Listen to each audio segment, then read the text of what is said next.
My footsteps echo through the empty cafeteria before becoming muffled by the thick spread of fallen ballots fanning out from an overturned table.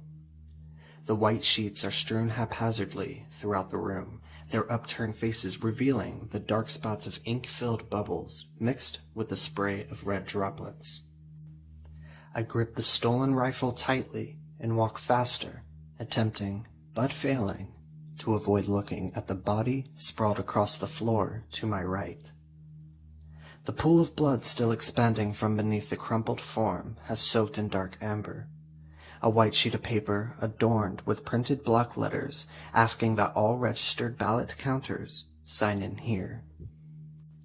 My heart is still beating rapidly in my chest, and my tongue feels as if it is made of aluminum.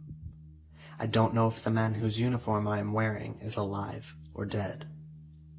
I remember the boneless way he crumpled after I struck him from behind, and I shudder, not sure of which I hope is true.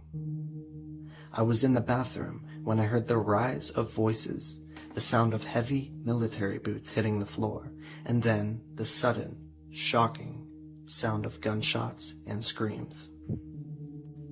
The recount had all come down to the state, the city. The news had become increasingly alarming as the uncertainty compounded and the conspiracy spiraled. Walking into my shift in the previous days, I had been forced to run a gauntlet of Hawaiian shirt-clad militia members who thronged the Ward 3 election district offices day and night. The sound of trucks revving, shouts of protesters, and clashes between factions were constant as we sorted through the thousands of thick sheets, diligently tallying the votes.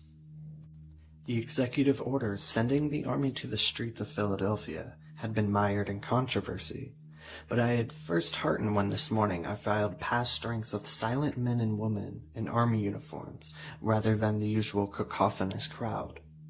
That is until I had noticed the patches on their arms and the flags which unfurled from the tanks arrayed around the office. Peering out through a dirty window on the second floor, a spiderweb of cracks spreading from a bullet hole in its bottom pane, I see smoke sprouting throughout the city and hear screams and gunshots drifting through the cold November air. I watch those same flags snap in the bitter wind as the tanks jerk into motion to escort the large trucks into which the survivors had been herded. The milling mass of men below me seemed to be in good spirits, their shouts and laughs rising up to me. A throng of brightly colored militia members intermixed with the army greens is splayed out before me.